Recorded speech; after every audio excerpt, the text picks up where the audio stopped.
Growing up, I've heard plenty of stories about people who were radically changed. I've heard of drug addicts who were set free from addiction, gangsters who became kind, caring members of their community, depressed famous artists who found peace, hope, and purpose in Jesus. The story I heard quite often, though, was my mother's story. You see, my mom grew up in a traditional Catholic family, but never truly experienced the changing power of the cross. One day, as the Israeli military raided the town surrounding my parents' residence in Lebanon, my mom grabbed her Bible in fear and began to read as though her life depended on it.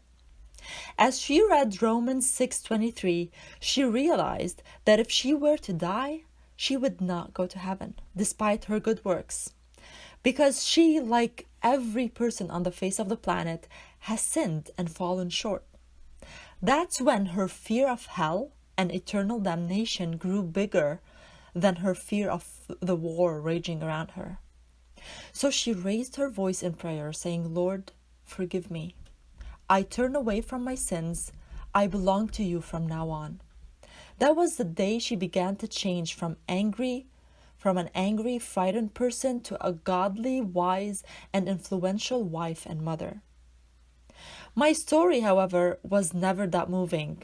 I was born in a family that loved God, and so I don't have a before and after kind of story. That's why I used to borrow my mom's story when talking to other people about God, so I could explain to others about God's changing power. The truth is, your story is so important. Whether you got a simple story of knowing Jesus since early on, or whether you had such a drastic change, the fact is, sin is sin. I needed Jesus to rid me of it and grant me a clean slate, and so did you.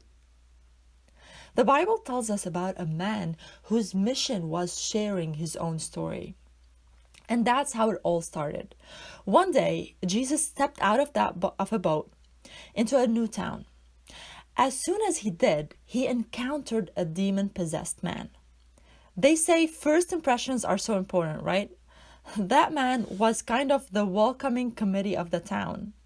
Imagine going into a town and that's the first thing you see. A naked, demon-possessed, chained, drooling man.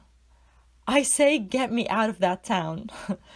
The guy's situation was so bad that he lived among the tombs. That was his home. However, as soon as Jesus saw him, he ordered the demons to depart from the man. People of the town came by and saw the crazy demon-possessed man sitting by Jesus' feet, clothed and sane. The townsmen freaked out and wouldn't let Jesus come into their town. They feared him, even though he had saved the man's life. So Jesus looked at the changed man and said these astounding words: "Return home and describe how much God has done for you." That day, Jesus did not go into that village, but the demon-possessed man did. And he had a story to tell, and I bet that just by watching him, people were amazed at the change in his life. Many people we know and love may never step into a church building. They may never grab a Bible to read, nor would they read a devotional like this one. They simply have made up their mind that they won't let Jesus in, pretty much like the people in that town. But do you know what they would accept? They would want to hear your story and mine. They would want to know why your marriage works, despite the rough patches you encountered. They would want to know how you made it through sickness or through depressing times and conquered. They would want to know how you raised your kids the way you did, or how you have a smile on your face and true joy despite the uncertainties. And this is when we ought to tell them, it was Jesus. It was Jesus all along the way. He saved me from sin. He gave me true joy. He restored my life. He comforted me. He made me wiser, stronger. Let them know what Jesus has done in your life. Never underestimate the power of your story. You know how powerful your story is? Revelation 12:11 talks about the end days, when the people who love God will finally be with God in heaven. And it says the following. It says, "And they defeated him," meaning the devil, "by the blood of the Lamb and their testimony. And they did not love their lives so much that they were afraid to die." Your testimony, your story of how Jesus saved you is so important that it defeats the devil. You have the power to save someone from eternal death. Your story matters.